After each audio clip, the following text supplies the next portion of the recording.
Now it's time to talk about Facebook and internet privacy. For that, we turn to Micah Sifry. He's co-founder and president of Civic Hall, which is devoted to the use of technology for the public good. He's written many books, including The Big Disconnect, Why the Internet Hasn't Transformed Politics Yet. And his work has appeared in the New York Times, the American Prospect, Wired, and The Nation, where he's been an editor. Micah, welcome to the program. Good to be here, John. As many as maybe 50 million Facebook users recently learned that their data had been swept up and that they may have unknowingly given away their own information and also their friends. We're told they did that by clicking on an app for a personality quiz, which got their info and then sold it to a political targeting firm called Cambridge Analytica, which ended up working for the Trump campaign in the 2016 elections. A lot of people were surprised to learn that Facebook gave their data to private companies that sold it for political purposes, but I don't think you were. Yeah, no, this is a problem that a couple of us have been trying to warn people about now for years, ever since big social networking platforms like Facebook became the de facto playing field for, politics online.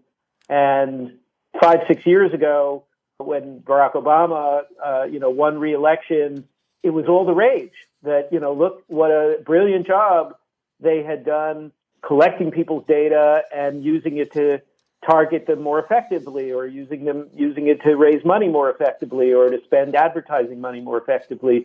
This was the moment of big data and campaign, considered to be the secret weapon that enabled Obama to beat Romney. The attorney generals of 37 states are asking Mark Zuckerberg, is our Facebook data safe and secure? And the FTC is investigating Facebook for what they call a misuse of data in what they call a, quote, data breach. Would you call this a data breach? Well, the word breach implies that, somebody got in there in an unauthorized way and took the data. And so it makes it sound like that Facebook here was breached by some outside force.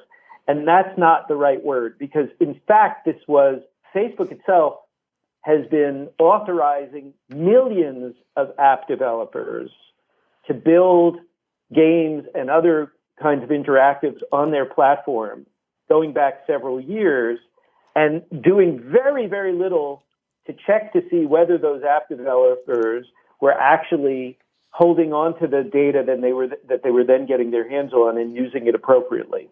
Now Facebook says they're going to go and investigate and check, forensically to see if that were the case.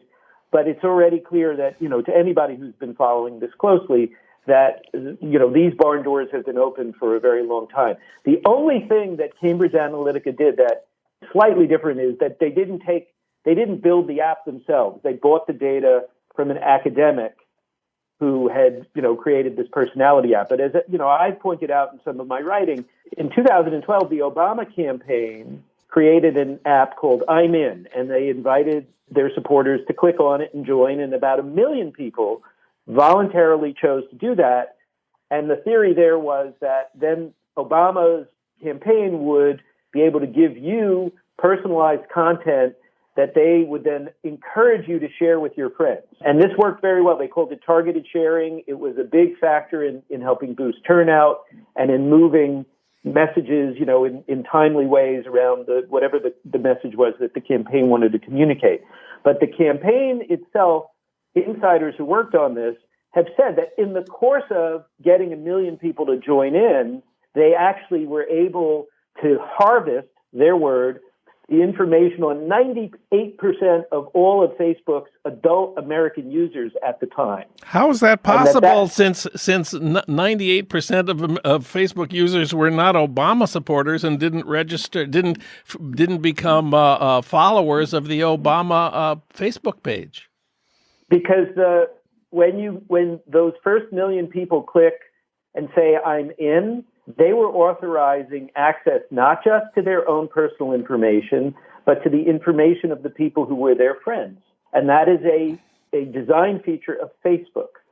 And so the knowledge, and so all those other people didn't give authorization. This is like, it's the difference between you giving me your phone number and me giving someone else your phone number. Yeah. Okay, because I have it.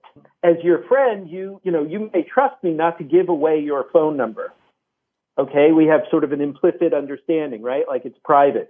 But in this case, Facebook treated that friend relationship as permission in the reverse direction, which is that it became okay if I said you can know everything that Facebook knows about me. That includes knowing who my friends are and what they've said about themselves on their Facebook profile pages. There is one difference between you giving people my phone number and what's happening at Facebook, which is Facebook's business model is that they will sell my information to make billions of dollars and make Mark Zuckerberg the third richest person in the history of humanity or something. Yes, this is exactly right. And so we call this a platform monopoly, and we think it's gotten too big and too powerful, and it has not been properly overseen by government regulators. I mean, the fact that these attorneys general, and the FTC are acting now is good, but they've had the power to investigate for years, and they've been asleep at the switch. The FTC actually, back in 2011, in response to prior complaints about Facebook playing fast and loose with its users' private information, got Facebook to agree to a consent decree, which in theory now gives the FTC the power to go and enforce huge fines, $40,000 per violation. Wow. I mean, they could bankrupt the company or pay off the national debt. Take your pick. And maybe they will impose some tough measures. We doubt it. Don't forget, this is a company with a lot of political power. They've done a lot over the years to ingratiate themselves with the leadership of both political parties.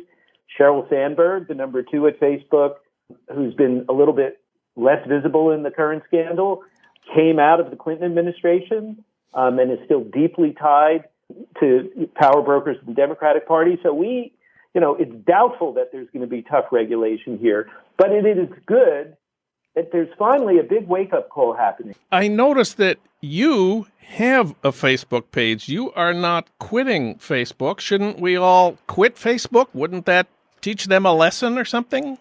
The problem with a consumer boycott is that if every American user of Facebook quit tomorrow, the company's total user base would only go down by 10%.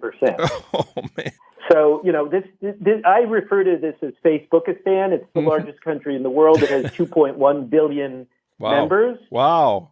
So practically speaking, it's a little bit of a luxury to talk about quitting as if that's going to change their behavior, right? Like that is not the move if you think it's going to make them suddenly behave better.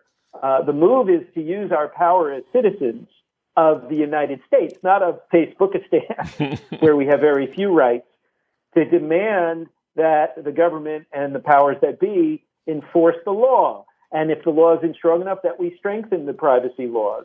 The Europeans are taking some steps in the right direction. I mean, they are asking these big platform companies to get the affirmative okay every time you are engaged with them, that you are saying, yes, you can have my data, and yes, you can use it for the following purposes, and explain in clear English, not in 8-point type.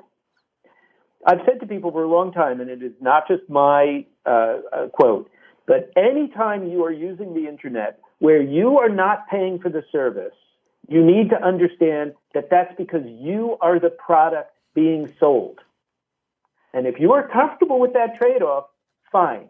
But that if you're not, you either have to pay for things because they're valuable and you want to have some control, or you have to demand, like in the case of Facebook, that we get tougher government regulation so that these kinds of privacy scandals, it's not a breach, this is their business model, so that it's no longer possible. And if that means that breaking up the company is the only way to do it, and Mark Zuckerberg has to stop being the third richest man in the world, so be it. Is there a realistic possibility that we could break up Facebook?